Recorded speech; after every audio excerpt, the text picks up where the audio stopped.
We've qualified for the World Cup. Go and compete.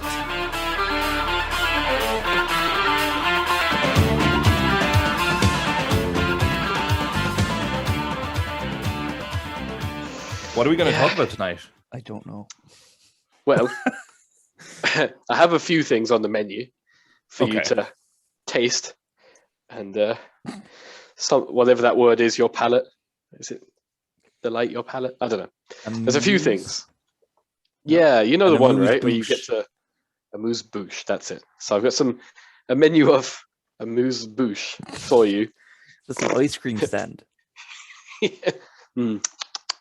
That's a 10. Throwback.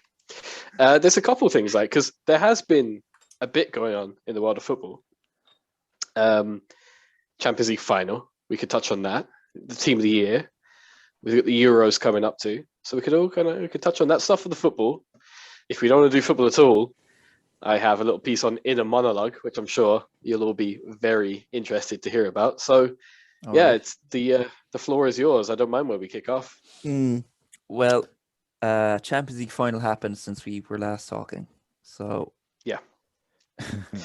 Let's not talk about these two shit teams and their fucking shit cup. Yeah. No, am I bothered? Yeah. I had to say though, it was a bit of a shock that City were that bad and Pep was that tactically inept. I think it was the worst I've seen City play under Pep since his first season, which is what, 4 years now? More? How long has he been at City? Yeah, about 4 years. Yeah, is it 5? No, hang on. He didn't win it his first season. He won it his second. He won it his third. Liverpool won in his fourth season, and he won another one in his fifth. So yeah, he's finished his fifth season now. Right? I think so. Yeah, that makes sounds sense. right to me. Fuck. Yeah, I feel like he's the kind of guy, that break between like the last league game and the Champions League final, that kind of 2 weeks. I'd say he just got in his own head. Oh yeah. Yeah. Overthought it. He I'd say if that overthought it. game was the following week, it wouldn't have been as big an issue. He is like overthinking the first message on Tinder or something. Yeah. Just say hey. That's shit as well, though. Fernandinho is hey. Safe. It's not gonna, blow anyone's shorts off, but like listen. Don't write poems. Don't go writing sonnets. Yeah, but if you just do hey on Tinder, that's not gonna work either. If we're talking actual Fernandinho Tinder, wouldn't have worked. So somewhere in between Fernandinho's hey and Zinchenko in defensive midfield, which is a poem, somewhere in the middle of that would have been okay, I think. Yeah, just a quick joke, not a limerick. How are you fixed for the right? Just hey, knock knock, and that's it. Whatever you get back. Or make a joke about their fucking name or something. Yes. I'm trying to think of a knock knock name joke, but I don't know any. Yeah, I mean he bottled it. Yeah, you have to say he did, to be honest. Even though Pep is probably the greatest manager of all time, he made a fucking shambles of that. Yeah. I did think it was a little funny how, a couple of months ago these teams were not going to be playing Champions League anymore, and they're fucking crying over it. Like, it was going to mean nothing if they had done the what was it called? Super League. Super League. God, that seems so long ago, doesn't it? Yep. Yeah. The end of the world. Yeah. And there's no chat about it now. It's like, historic win for Chelsea. Sure, they were going to fucking throw away their history there a couple of months ago. So. But Juve, Real Madrid, and Barca haven't given up on that, have they? I think they're still talking about it. Perez, the fella in charge of the whole thing, sure, he's still hanging on. And they're still going to be fined by. Well, I mean, until they actually have the money taken, it means shit. But apparently, they're still going to be fined, and the Juve owner was complaining about how it's unjust and how it's going to financially cripple them. Juve, I forget this. Like, I knew that they signed him on a free, which is a good deal. Aaron Ramsey, they were paying him $400,000 a week.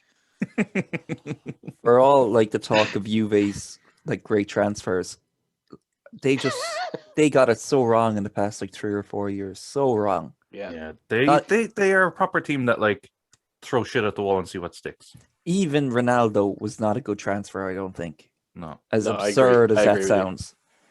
But I think it was a worse transfer for himself than the club. Like, I made no sense to me at the time. You know, you want to be ambitious.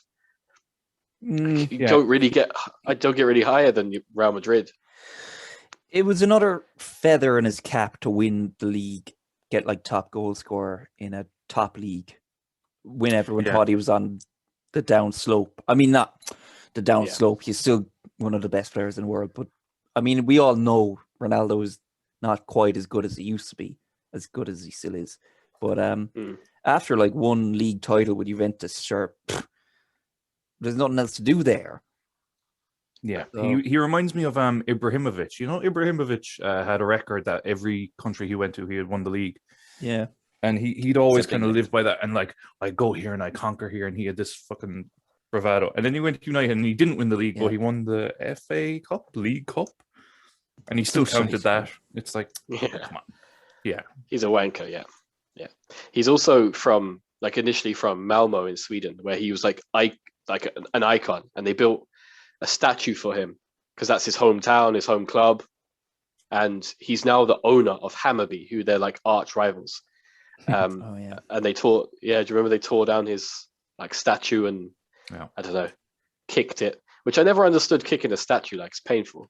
Like kicking things Yeah. in general, except a football. Anyway. I guess you have a point. Yeah.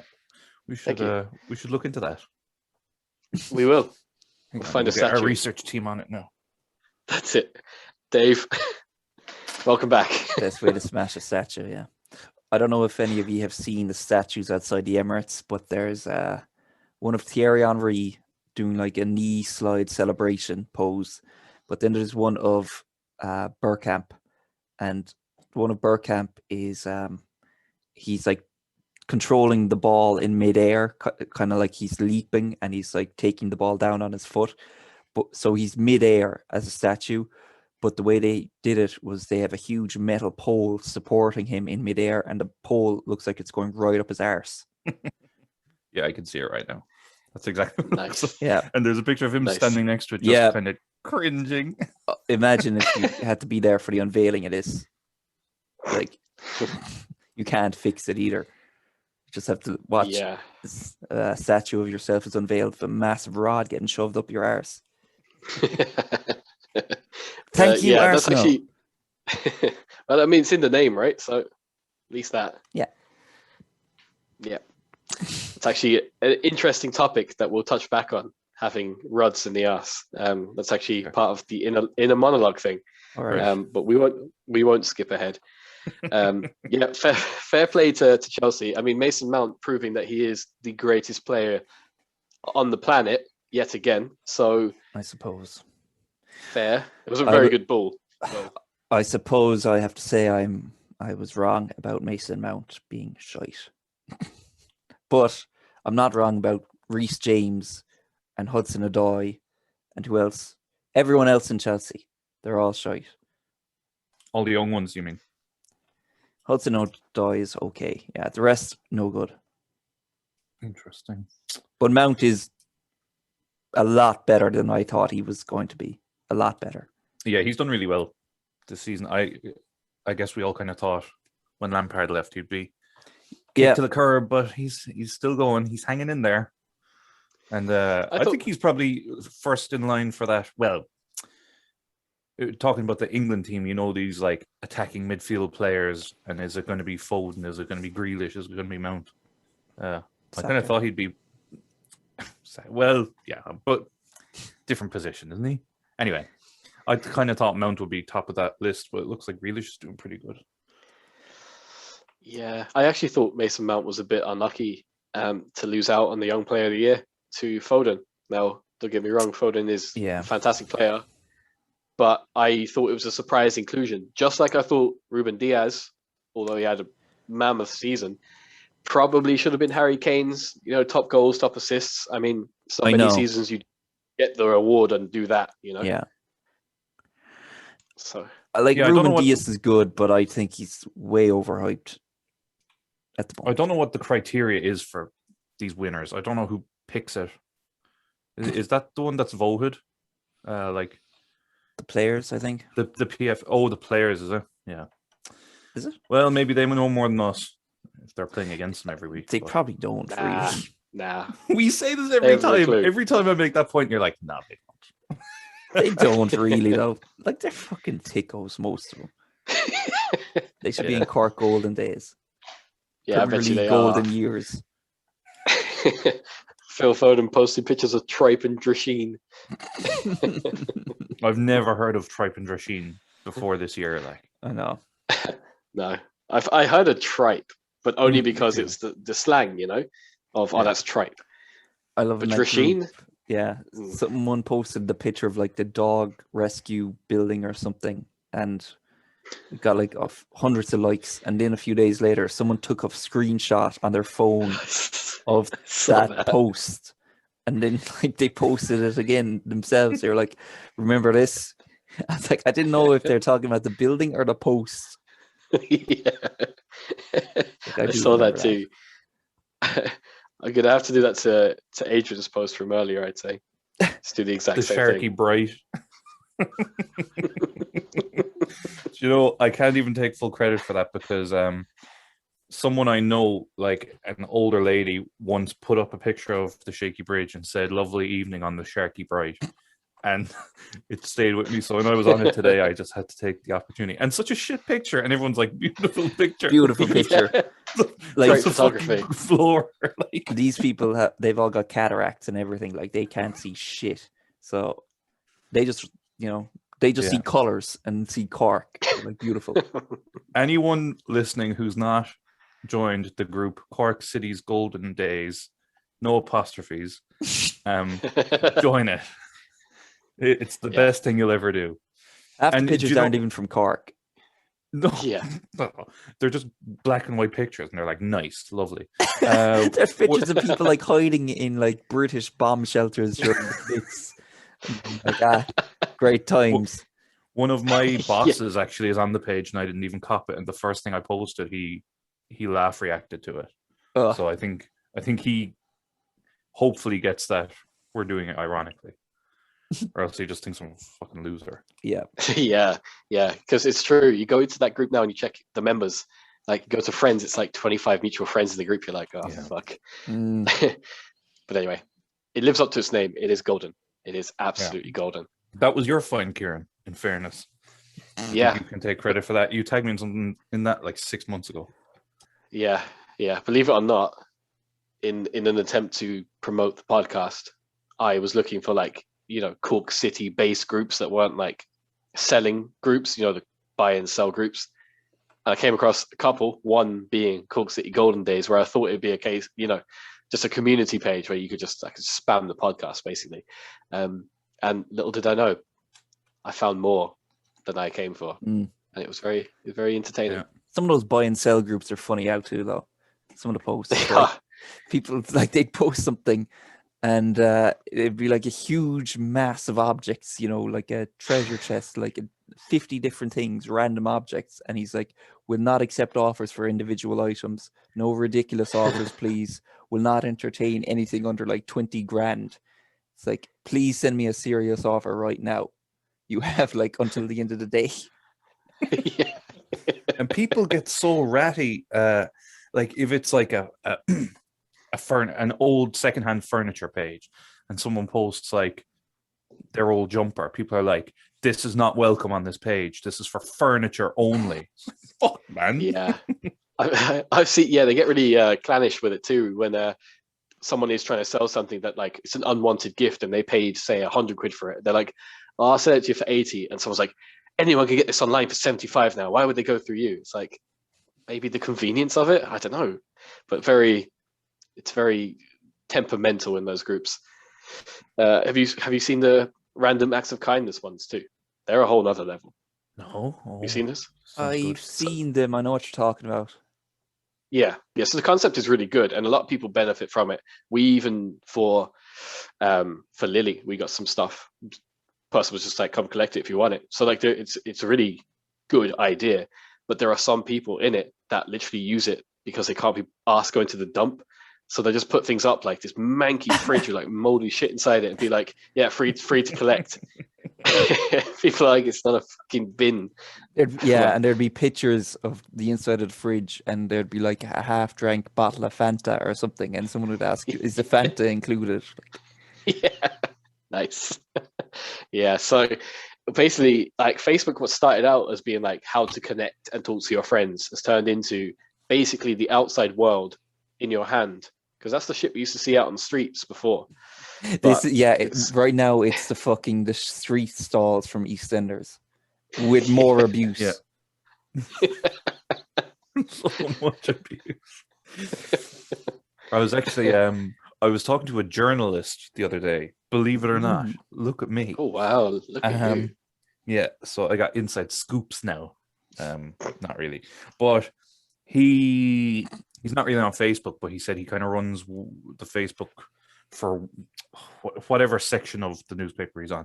And he was like, in the last 3 years, it's gotten insane. He said usually, like, he said 3 or 4 years ago, probably 90% will be legit comments or, you know, people tagging people or putting an opinion. He said now it's 90% people being like, you're a fucking arsehole and this is bullshit. And whoever wrote this needs a fucking, I don't know, stick up his dick. We've like reached the critical mass of like owl ones who have all been indoctrinated by conspiracy theories and stuff. They're all like just furious with the internet now. They think everyone on it, they think they're fucking whiz kids on the internet because they know how to post comments without their granddaughters helping them or something.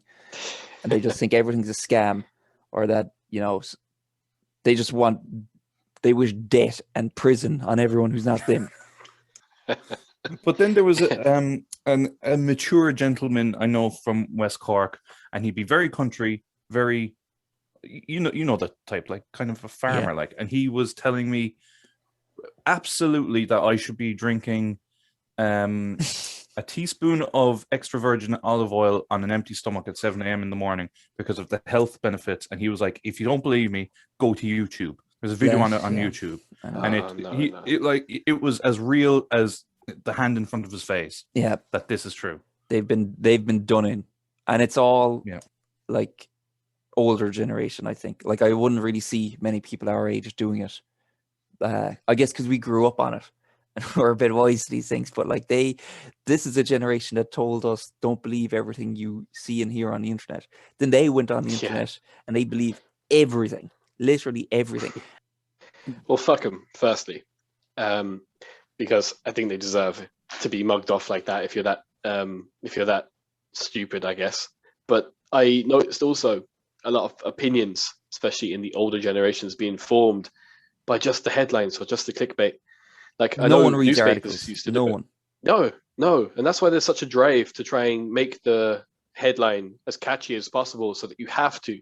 It's gone to a point where before it would be, you remember Facebook used to cut off, like, you'd only have so many characters before the headline would like run out. Yeah. So they'd always try and put like the main bit at the end of the headline, so you'd have to click the article. Now people don't want to click onto it, but they need clicks for the ad revenue and to get people onto their websites and stuff. That it's just some ludicrous stuff. Like, if you go through like your Facebook feed and see some of the headlines from even like Match of the Day, oh, you'll never believe this player did this. It's like, that's not, fuck that. Yeah. What is that? Or the alarm emoji, the eye emoji, and like the cringe emoji, and it's like N'Golo Kante wasn't holding back when he said this, and just people going furious in the comments, not even knowing what he said, not knowing what the article said at all. No, and the article is probably a screenshot of an Instagram post. Yeah, and that's that. Ugh. Yeah, I hate Facebook. I get really annoyed with myself when I fall for clickbait like that. But just the curiosity gets the better of you half the time. If it's like, oh, you'll never believe. Actually, I don't even go for you'll never believe anymore because it's just so obvious. But like, you found you did believe most of these. You know, Jordan Henderson has hit out at former Liverpool player, and I'm like, oh, I wonder what it is. I wonder if it's someone that's just left. And I click into it, and yeah, inevitably it's fucking Sport Bible or one of those things, and I scroll through the whole thing and I get nothing. Like usually, if there's a quote or something, I'll say, "All right, at least I've got that." But half the time, it's just made up. There's no picture, there's no quote, there's no video, there's no proof of anything happening. Yeah. It really pisses me off. Yeah. The worst now is when they have celebrities as well endorsing the things like Sports Bible and Lad Bible and all that tripe, where they'll get someone washed up like Damien Delaney to promote Paddy Power now because they'll have his face with like a hot take or a quote, and then the video starts playing and it's him selling you, get 10 euros when you sign up for a free account. I find that's even more annoying. Yeah. Yeah. We're anti-Paddy Power here, aren't we? We are. Do Yeah. you see the latest thing for the Euros? No. And I don't want it. Whatever it is. No. It involves Eamon Dunphy and cheering for England as Irish fans or Irishmen. Okay. For every goal that England score, Paddy Power will donate to grassroots football in Ireland. It's like, just get out of here. Just do it. You make like 300 million turnover a year. Just do it. We'll applaud you more then. Philanthropy is the future of marketing. Yeah, I think it's the current too, though. Mm-hmm. It's getting a lot. Say that again. Philanthropy is the future of marketing. I have to get my head around that. It's a quote that Dave knows what I'm talking about if he is listening. Oh, okay. Stephanie McMahon. We know Stephanie McMahon, right? We do. She tweeted that. She was like, I think she was at like a summit, some sort of business summit course, and one of the speakers said philanthropy is the future of marketing. It's how brands are going to win. And she tweeted this like, wow, great advice. But everyone was like, so the only reason you're giving money to charity or doing any of these like community work is to increase your brand awareness. And that's all it is. It's for marketing. She hadn't fucking clue. Yeah. No, she hasn't a clue. Sure, WWE is being run into the ground at the minute. Oh, yeah. I'd say Vince is on the way out. He's on the way out, absolutely. We've been saying that for like 10 years, though. I know, but they're like, I don't watch wrestling anymore, but I don't either. A lot of my students are still into it, and they're like, no, we don't watch Raw anymore because it's lame. We watch AEW. And when you see clips of Raw or SmackDown or something, it like the stuff that's meant to be funny is so cringy. Like, yeah, I'd say it was in our time as well, though. Do you know it wasn't amazing? Like looking back at some of the stuff from like 2000, it is a bit, like they're bad actors. Like they can't fucking act. Yeah. But at least some of it was kind of original. This is literally people falling on their ass and people going like, yeah, I fell on his butt. Yeah. Oh my God, Mister, fall on your butt. Like, Jesus Christ. It's amazing how much of wrestling actually is just people walking in. Like that's what half the entertainment of wrestling is. It's like who's going to come through the door. Yeah. It's like sitting in a pub seeing who's coming in the door, being amazed by whoever it is. Yeah. Screaming or booing at people coming in the door. I'd love that. Not talking to them, not having any interest in what they have to say. But if like their music hits in wrestling, whoever it is, you like, oh, it's this person. And then that's it. That's the biggest buzz in wrestling is who walks through the door. Yeah. Yeah, that hype kind of carries it through to the match though. Gets the kids pumped. Yeah. Yeah. Is Ollie into wrestling? No, he's not. He's too young for it now, but he is into the Formula One. Like I've started watching it, as I mentioned. He's too young for wrestling, but he's mad into Formula One. Well, I mean, he's not there analyzing like the time splits between Lewis Hamilton, but he enjoys the colors of the cars, the speed of them, and the numbers. And that's pretty much what I watch it for, anyway. Oh, look at number 3 go, vroom vroom. I'm in my mum's car. That was classic. Only Vine I can name, to be honest. Yeah. Vine is what's it called? TikTok is just basically Vine. Let's be honest. It is, yeah. Yeah. I'm not on TikTok, but Sonia is, and she would scroll for hours and hours and hours, and come across like a handful of genuinely funny videos. So it's that price of, do you want to spend that much time to get like 5 laugh out loud moments, or do you want to just not scroll through people's shit? Because half it is like just people like sucking their own dicks, Oh metaphorically yeah, speaking. yeah. Look how great I am. I Look know at me people innovating, like sir. it because it's like short form, like really quick bite-size pieces of like content. But people just end up scrolling it and watching it for hours anyway. So you might as well have just watched The Godfather or something. Yeah, and I'm funny that way because I am slow to commit to a movie these days. Especially if it's over 2 hours, that feels like a lifetime for me. But I'll sit and I'll binge watch Peep Show for like 4 hours. Like, I think it's just the Yeah. attention span. My attention span is gone.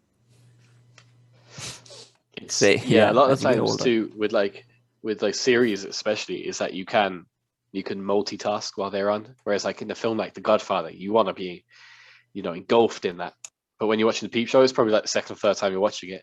You can flick on your phone if you want to, chat away to someone, go get a drink, that kind of stuff. I think that's more appealing now because I think we're just lazier. Well, it's the end goal of mass media. Just watch without thinking. I think we're already there. Yeah. Oh, we've been there I for a know. long time. Mm-hmm. Oh, I'm definitely there anyway. Since the fucking 20s. 1920s, I mean. Yeah. Thanks, America. Thanks, America. Yeah, cheers. Cheers for that. Before, I know we've only got a few Bill minutes before this. Yeah, thanks 5G. Before this one kind of runs out and we have to come back in. Probably don't want to spend too much on it because next time we'll be recording is when it started. It is next week, the Euros. Who's your money on? Who do you think is going to win it? Well, my money is literally on Italy because we all put like a tenner in. And I got Italy. So go Italy. They don't look that bad, actually. I was a bit depressed when I got them because I was like, they're just still relying on fellas from 2006 here. But they actually have a decent enough team, I think, even with the old fellas.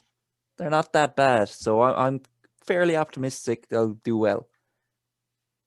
Mm-hmm. I'm the Netherlands. People don't say Holland anymore, I've heard. Nah, we moved on from that. Yeah. Because Damn, Holland's I'm just a sick small as- part of the Netherlands. Yeah. So I'm the Netherlands, which would be a lot more interesting if Van Dijk was playing. Oh, definitely. And even looking at their squad, I don't know an awful lot of them. It's such a sickener. Well, not much of a sickener because I'm not Dutch, but it'd be sickening for the Dutch because about 10 years ago, they had amazing forwards. They had Van Persie, Schneider, Robin, brilliant strike force, probably like some of the best in the world, but they had shit defense. Like they had nothing. They had like really shit defense, and now they have really good defenders and shit attackers. Yeah, seems that way. They do have like a wonder kid in midfield. I forgot his Jong? name. Is it Gravison or something? No, not De Jong. Yeah, sure. De Jong's like 24 now. Yeah, I'd have to check it now. But there's still Wijnaldum, who I know he's not a Liverpool player, but he's still a nice guy. So He's off come the on, PSG, Ginny. is he? I think he is. Yeah, I read that he was offered like 3 times his Liverpool wages or something. So good for him. Yeah, good for him. Nice. Good for him. Who'd you get, Kieran? Oh, I'm sickened, to be honest. I have Croatia and Austria. I have like the middle pack. Yeah. Croatia, I mean, they've got a bit about them, but it's an aging team compared to the finals that they were in. They've got a bit of flair about them. I do like Croatia, but then they're in England's group too. So there's that. And Austria, sure, fuck. Austria aren't doing anything. They might do the best of the second teams that we were drawn, though. Yeah, they probably will, because the groups are like you can three get into the knockout stages, right? So you really want to be aiming for the like the quarterfinals probably to be in with a chance for your second team. But I don't have much hope. No. Yeah, Alaba isn't as good as he used to be. He used to carry that team. No. Off to Real Madrid now. Yes. Clown. Yeah. Fair play to him. Clown. I do think overall, though, I think Italy have a good chance of doing well, and I think obviously France are the favourites. Portugal are always there, though. You can't ever write Portugal off. They're always Yeah. Recent years, maybe. Usually, you could write them off. Yeah, that's fair. That's fair. But I think it'd be an okay tournament. I don't like you look at some of the teams and you're like, fair play, North Macedonia, for not only having a new name, but getting to this tournament. New signing. Yeah, that's it. Yeah, they rebranded Red Bull North Macedonia. Red Bull, yeah, they bought the country. Did you see their qualifying path? I can't remember it off the top of my head, but like their route to the championship was like Liechtenstein, Georgia, Kosovo, like Cyprus, and you're like, fair play. I know that's the new system, is to try and get more teams competitive and more teams involved, but North Macedonia, ones to watch, just to see them hammered. See them get spanked. Yeah. Cool. So the PUPcast agrees that football is coming home, and England will win the Euros, which is great. Definitely. Okay. Definitely. 3 lines. We're gonna boo the knee. And moving away from football to just something I wanted to ask you guys about. Okay, so just to give a very general starting point, it's about like inner monologue, and whether you have it and all the ins and outs. But just to give a bit of context, I sent like an image there to you guys. So kind of pull that one up on the big screen there now. Okay. That's a Joe Rogan reference, but it's okay. It's called the Garden of Earthly Delights. Okay, as you can see, it's like a 1500. I know it. Yeah. And basically, this painter, what does he call himself? Hieronymus Bosch. Yeah, he basically would have been inspiration as well for Dante's like poems and Dante's Inferno. Adrian, I know that you were big into that back in the day. I read most of that. I didn't know what the fuck was going on half the time, but you read Dante's Inferno? Yeah, Nice. Most of it. I didn't read the whole thing. I mean, again, I kind of didn't finish it because it just takes so much effort to read and be like, okay, so this is what he means. Were you reading it of your own volition? Yeah. Okay. Yeah, I just heard about it once and I got really intrigued by it. And I bought it and I read it. I'd read it before bed. I didn't know what the hell was going on for most of it. But there's definitely some interesting bits in it. I can't remember it now, but I remember some things really resonated with me at the time. But I mean, I was just like a teenager, teenage angst, all that kind of shit. Very cool. Yeah. Because like the concept is, if people aren't aware, the concept is like hell, and there being tiers of hell, and how you get to hell, and how you stop yourself getting to hell. And this guy, anyway, Bosch, was basically, we'll call them cults because that's what they are. He was in one of those religious cults where, hey, sin is okay as long as you pay indulgences to kind of absolve your sins. So he was very much, I believe. yes, very nicely summarized. But basically, it was within his business as a painter and an artist to also depict hell as graphically and as crazy as possible, and then have purgatory and heaven as being pure and somewhere you obviously want to aspire to be. So to get to what I'm getting to, I suppose, is that I was listening to Blind Boys podcast. I don't know if anyone listens to that too, but I don't. No, he's from the Rubber Bandits. One of the two. Yeah, I know who he is. Yeah. I kind of enjoy them. They're more of a what would you say, kind of thought-provoking podcasts, which the opposite of the PUPcast, really. Yeah, let's be honest.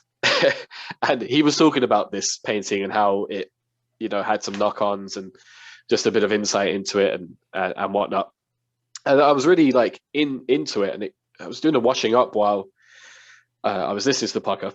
Podcast is about 45 minutes to an hour, And I was just doing the washing up now. The 2 kids are in the room with me. My missus is there too. So I'm just listening away. Get to the end of the washing up. It's near the end of the podcast. And I haven't seen this painting yet.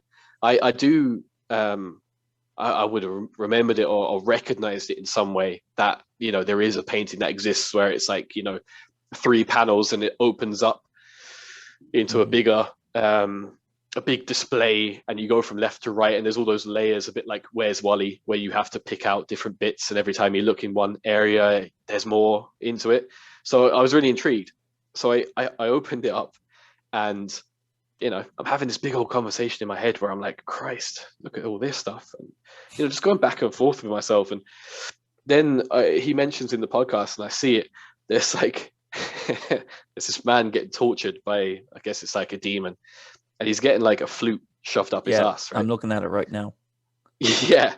So I'm just there like thinking, and it comes into my head. I was like, yeah, you'd want it to be a flute. Of all the things, a flute is probably the best. And then I started being like, what would be the worst? It's like surely something like, I don't know, a guitar. Like that the entry for a guitar is probably not pleasant. Yeah. So I was just all these things in my head. And I was really like, had no concept of time, had no concept of what I was doing, and then kind of snapped out of it. Mrs. looks over at me and be like, what are you smiling to yourself about? And I was like, what? She's like, you've been there for about 10 minutes just smiling. Yeah. And basically, I'm not saying this isn't normal, but I was just like, Christ, how have I lost track of time with a room full of people listening to something for 10 minutes, just literally talking to myself in my head? And then I looked into inner monologue, and I was absolutely astonished that isn't the way for everyone. Like, some people don't have it at all, like have no voice in their head, and if they do, it's very direct, as in they're in a car and it's silence, and then it's like, better turn right now, and that's it. So it varies from people to people. So I wanted to ask you guys, like, what degree of inner voice you have. I think I probably have a really strong one, because people always tell me that I'm just laughing to myself, or like I'm just off in like a total fucking miles away. Like I'd be having conversations with myself in my own head, and people would have to be like, what are you laughing at? What's going on? And I couldn't possibly explain it. Like, this happens all the time. Like, geez, you're always fucking laughing to yourself. But like I'm fucking nuts. But I'd even have an external monologue. Like, I'd walk around and I'd sometimes be talking to myself. I'd be saying stuff out loud. So I think I fall on the very strong side of having a internal monologue. Can I just check, when you say you're talking to yourself? Because I feel like I talk to myself a lot. But when I'm doing that, it's like I'm thinking of past conversations or potential conversations. It's not like I'm describing something to myself. It's like I'm thinking ahead to, later on I'm going to be talking to him, and I need to say this to him, and don't forget to say this. And I'm going through it in my head, what they might say back to me and what I'd say to them. Is that what you do, or is that different? Not really, I suppose. Probably closer to what you're saying, that it's like I'm verbalizing what I'm thinking. Interesting. Yeah. Mine was hard. Yeah, I think that's probably the best summary, because I often find that when I used to like commute to work, obviously I don't have that now, but when I used to walk to work and I was listening to music, I'd find that it would be so autopilot that I'd walk like 20 odd minutes, and I'd be like, I don't know how I got here, but I'd be talking about, like, I'd be planning something in my mind. So there is a lot of it is dependent, of course, as everything mental is, like, on childhood. Apparently it depends on, your parents and stuff, is how your inner monologue can be. Not 100%, but it can vary depending on, whether you were if you were neglected, or if you weren't very if your parents weren't very supportive of you, like, you had to develop that support internally, if that makes sense. I'm not saying that that's applicable to any of us, but that's a reason why a lot of people will have a very pronounced inner monologue. But what really blew me away is that there are people that function really, really well without it. And I just don't know how they, like, a lot of it for me is like reflecting. I'll come home or I'll have something will go on and I'll just be in my head being like, oh, probably should have done this, or in the future I'll do this, or I have to do this in the morning. I don't know what those people that don't have it do. Exactly. Like, When do they people write it would down? come up to me and be like, not come up to me. Well, actually, sometimes they would come up to you and be like, have you ever tried mindfulness or meditation? But like everything they describe to me about that just sounds like what I do anyway on my own every day. Like lying in bed or driving, I'm just thinking and reflecting or whatever. But the whole idea of setting time aside to do that specifically makes no sense to me, because I'm just doing that anyway, regardless. Yeah, it's for those of us that have a pronounced inner monologue. Apparently, it's quite exhausting. We don't really notice it. It does take me but a very long time to get to sleep every night, because I'm awake the whole time. Just that it literally takes me an hour to get to sleep if I'm lying in bed every night. Yeah. There's another part of it that's also quite. This one is more like connected, like schizophrenia and very serious mental health problems, I suppose, but like auditory hallucinations too, where you can either shut it off or like imagine it when you're doing that reflectiveness or having that inner monologue too. That's probably kind of flirted close to that too, I guess, if you're having that much conversations with yourself in your head, I'd say. Probably more likely to get it, yeah. Never happened to me though. I'd say the closest would be like involuntary memories, like where you just remember something stupid you said 10 years ago and you're just like, fuck. You're like, shit. And that's it. Yeah. But you know, you can get schizophrenia up into your like 30s. You can develop it. Mm-hmm. I bet you can get it anytime, yeah. Well, yeah. And it's like a switch too. I just heard that you can get it up until like your mid 30s, but that scared the shit out of me, because I thought it was like something you were kind of born with or not. You know, I didn't think you could develop it in your adulthood. Like, that freaked the shit out of me. But you know what might freak you out a little bit more, if you're prone to getting songs stuck in your head. You know, people that are just like, I just can't get it out of my head. Like, I heard the song earlier, it's been in my head all day. It can be a very, very early sign of schizophrenia. Shit. That happened to me with, right? One song, Billy Joel's River of Dreams. You know that song? Yeah. He's like, in the middle of the night, go walking in the middle of the... Right? There's a part in that song where like the music cuts out. Like the chorus is going like, in the middle of the... in the middle of the night. And like it starts again. Like he just shouts, in the middle of the night. Like I'd have that song stuck in my head, and I think I'd have it out of my head, and then it would just be that part where the music cuts out and he starts like 4 again. o'clock in the morning. Yeah. It was like that for days. Like, I thought I was going nuts at that point. What I've noticed a lot with the music thing is I definitely have, like, if I have a song in my head, it's dependent on who I'm with or where I am. So, for example, like when I was in Boston for a summer, I just could not get what's that song? Africa by Toto. Right? Yeah. Could not get it out of my head. Do do do do do do do do on the fucking subway every day. I was there going do do do do. I'd say people thought I was nuts. So for 3 months I was humming this song day and night, and never again once I was back. So it was just whatever I was seeing just triggered something in my brain, and it was like the water. Yeah, there's Africa by Toto, and it's the same with people. I remember there was a friend of mine, and I was in college with, and I used to always hum Bruno Mars. You know that song Treasure? Right. Yeah. All the time around them. Always humming it. Always, always, always. Didn't see them for like 4 years. And then I met them for a beer.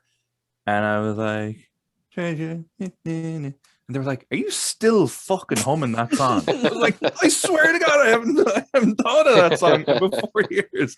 So it's definitely to do with that. So like, if you've been living in the same house for the last 20 years, maybe your brain is like, too many songs. We need a different environment. But that could be associated with your like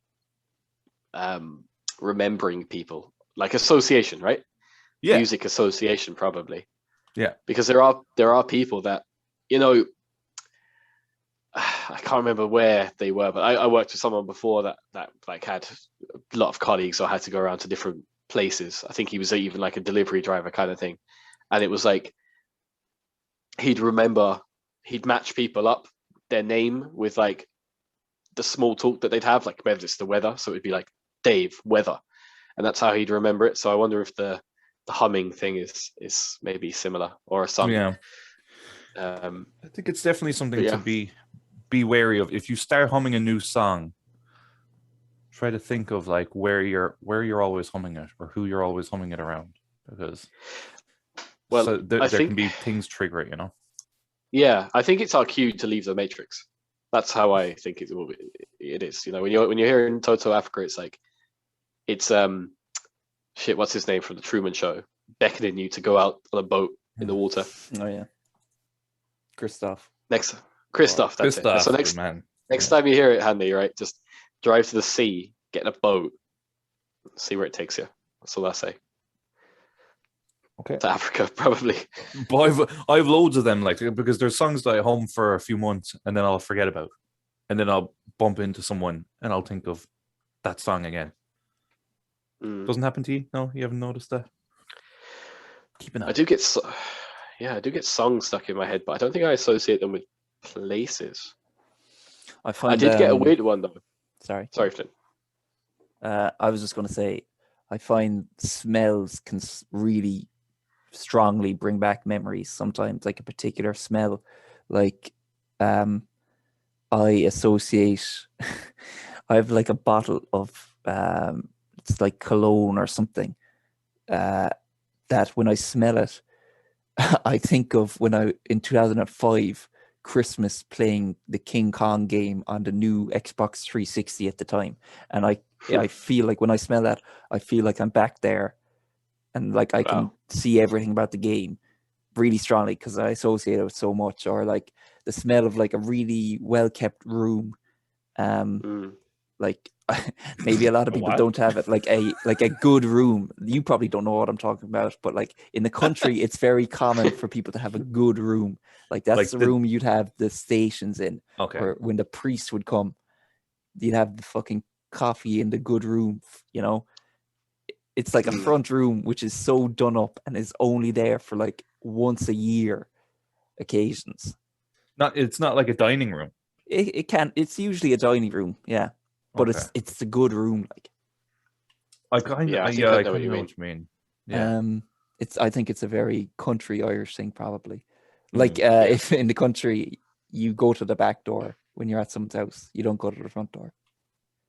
Yeah, I'm just wondering what a good room smells like. Well, it's just it has a particular smell. Like usually, because the furniture might be like oak furniture or something like that. That's like very clean, and it's probably just, and there'd be like cabinets with, metals or china in it. So it'd be all this furniture that no one has touched. There's no like grease or anything or fingerprints or anything on it or dust. Yeah. It's just perfectly preserved, like mahogany or something. That can bring back really strong memories. Yeah, that's fair. It's like if you ever visit relatives, do you ever like, they've got their own like, oh yeah, like not themselves, but maybe their house even, just like they have a distinct smell. Yeah, definitely. Yeah, like aunts and uncles, I always think of having like an old smell. I know. But like it's probably just the paint they had, or fucking, the bacon that they cooked the day before or something. Yeah, or the detergent. Yeah, I noticed that one too. It was always like when I was a kid, Or lack Just of it, yeah, unwashed exactly. clothes. I grew up like associating certain people with a smell, and then I grew up and realized, oh, it's just because they hadn't washed. That's what that smells like. Yeah. It's just sweat. Old Spice. Yeah, so an interesting topic. I'm actually Sorry, surprised. just I one felt more. I associate Yeah. the smell of popcorn with Dave, because every time I would go to Dave's house when I was younger, we would have popcorn, like butter popcorn or something. So I think of Dave every time. that's quite nice, though, isn't it? Shout out, Dave. Yeah. It's kind of cute. Kind of cute. Yeah, I find smells are probably one thing that don't give me very vivid memories. In fact, I really struggle sometimes. I'll smell something and I'll be like, fuck, I recognize that from when I'm a kid, and I don't know where, or I don't know what it was, you know, and someone will be like, oh, that's just fucking, I don't know, licorice or something. Be like, I never ate licorice. I don't know anyone who was ever big into licorice. I don't know why, but it's setting something big off in me, but I can't remember the place, and I can't remember why. So yeah, smell is not one that is very vivid for me. You might have hyperphantasia, which Oh, okay, involves good. extremely vivid imagery, which takes away the other senses. Like when you have a memory, can you picture it clearly, or just like fuzzy? Some people can only see it fuzzy. A memory, do I picture it clearly or fuzzy? I Yeah. would say it's fairly fuzzy. I mean, it's not like I'm there right now. Yeah. It's kind of weird. Like sometimes the memory, if someone asked me to think of a memory, I would kind of see it. It'd be like if you're looking on a screen, on a TV screen. The memory I'm thinking of would be like picture in picture in the corner, like maybe a quarter of the screen, and then around it there would be other kind of images of the same time, kind of a little out of focus. And I'd be like, if I was thinking of that memory, then I would, in my mind's eye, I would look at these other parts of the screen, if you know what I mean. So like they're always surrounded by other images in my head, kind of. Yeah, that's quite rare, you know. Is it? Yeah. When Yeah, I think of memories, I see myself as if I'm in third person, like I'm looking at myself rather than seeing it through eyes. That's surely unusual. That is rare. Yeah, has to be. Yeah, yeah. Because like for me personally, anyway, my memories would be they're clearer actually when I'm like, you know, that in between part where you've gone from a deep sleep to when you know you're going to wake up. I have very vivid dreams in that period. So maybe like I don't know, could only be 2 minutes maybe before I actually wake up. Yeah. But any of my like, memories I'm getting all my very dreaming done now. yeah, that's it. Better pack it in. Yeah. Get my my dream subscription, the fee I pay monthly for it. Get it all crammed in. Oh, that's but the I future. wouldn't that be great? But Amazon I see it. dreams. Amazon dreams.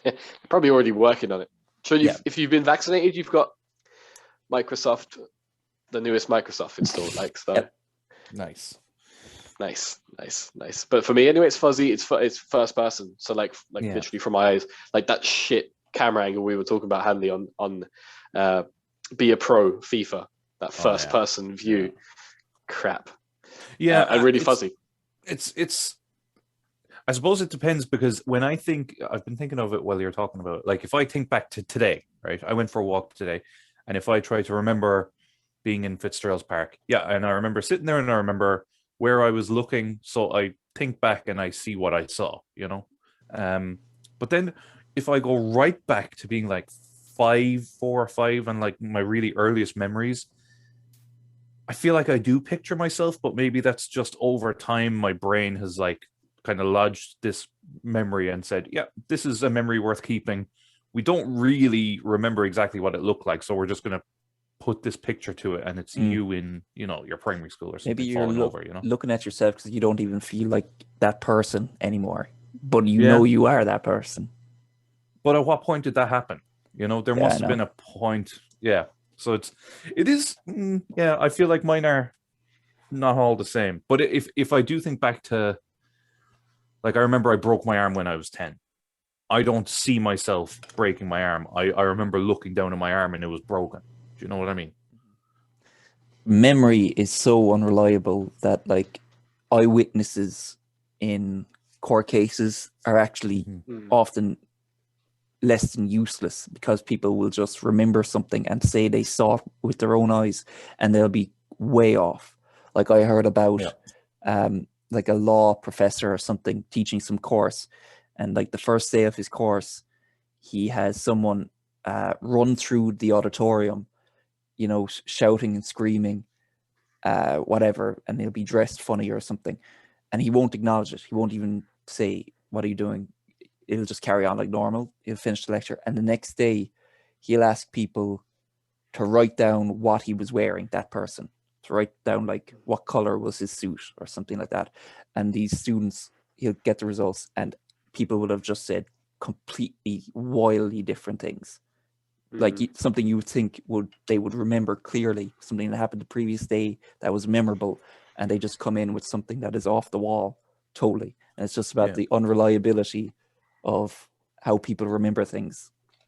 I saw one where they did like a test, and a guy, like, it was set up, and it was like an outdoor restaurant, and a guy ran in and grabbed a handbag or something and ran out and went around the building, got changed into like a police outfit, came in as the police, and got someone to give like a statement saying, yeah, this is what he looked like. He had brown hair, blue eyes, blah blah blah blah blah. And it was the same fucking guy there doing the interview, like. So people don't know what they see, honestly. No. People are sick. We're all sick. I mean, I've had to give statements to the guards, and they're like, "Do you remember what kind of car it was?" I'm like, "No." Remember what he looked like? I'm like, I remember once I was like, I think he had blue eyes, but now that I think about it, I don't know what color eyes they were. I mean, they were just very distinctive, so they were probably fucking black eyes or something, like, you know? No eyes. No eyes. They just don't take down whatever doesn't fit what they want to charge them for, you know? No. So they probably knew who it was already. They're just they like, let's get these lads in, tick a bucks. Yeah. That's it. Tick a bucks, they did. Yeah, so if anyone hasn't checked out that imagery or that artwork, do, because you can get lost in that hell section where there's just lads getting shit shoved up their ass, and like, does it want to make me go on like the straight and narrow? Probably not. Is that what it is? You're just meant to kind of look at it and get lost and see more and more things the more you look at it. Yeah, and basically it was painted back in the 1500s, where they wouldn't have had the visual stimulation that we have right now. Obviously, they wouldn't have been able to have the, you know, visually see the craziness or concepts like we have the access to. So it would have been like a shock piece where they would have invited round, you know, hundreds of noble people or however to dinner, banquets, then afterwards bring them to this display where it's the wardrobe, basically wardrobe effect, and they'd open up one side and it would be the Garden of Eden, that left hand side where it's all perfect, and they'd look at that and it would be, you know, you'd see Adam and Eve, or you'd see whatever the fuck else is in the Garden of Eden. Then bit by bit they take them through to the middle part, which is like the people that paid for their sins to be absolved, where it's kind of like a mix. And then it was very much an idea that they get to the last panel where it's like hell and torture and just this really graphic visualization of what could happen to them. And the longer they look, the more horror they see. And then sure, at the end there's a coffer to be like, yeah, so the orgy you were planning later, how about you slip us a few bob and you can go have that and not go here and have a flute shoved up your hole. Where is the man with the flute up his arse? If you're on Wikipedia, there is a close-up of it when there's a picture of, like, if you scroll down to the bird eating a fella. Yeah. See, in like on the right-hand side, the bird eating someone. And on the left there is a fella with a flute gun up his ass. I see. And the bird is eating a fella that's got birds flying out his ass. Yeah. There's a lot of bum stuff going on. Yeah, it was just, you know, if they had soundtracks for paintings, this would be like bum chicka bum bum. Some lads there being like, this doesn't sound too bad. I know, yeah. It like looks like a grand all time. But he has other artworks too, which are similar. One called Hell, which is Yeah, just he very, did all very these bleak and dark. triptychs, which are Yeah. like 3 paintings side by side. Yeah. It's a cool concept. I like it. It is. I actually do admire this kind of artwork, especially when you think that, a lot of this was like literally out of people's imaginations. It wouldn't have been what we have now, where if someone told you to paint hell, you'd have a concept that probably came from this painting or from Dante's Inferno or from, modern depictions of what the devil is and whatnot. But this is just some fella getting absolutely, stank off wine and being like, I'll show them. Get the flutes out, boys. We leave it there. Yeah, nice one. yeah. That's We that's sign me. off. Yeah. Okie Yep. dokie. Thanks All for right. listening. Yeah. Thanks for right. listening. Put them under pressure and put a flute up your ass. Good night. Nice. You've been listening to the Put 'em Under Pressure podcast. For more of our content, make sure that you follow us on YouTube, Spotify, and Facebook. Outro music.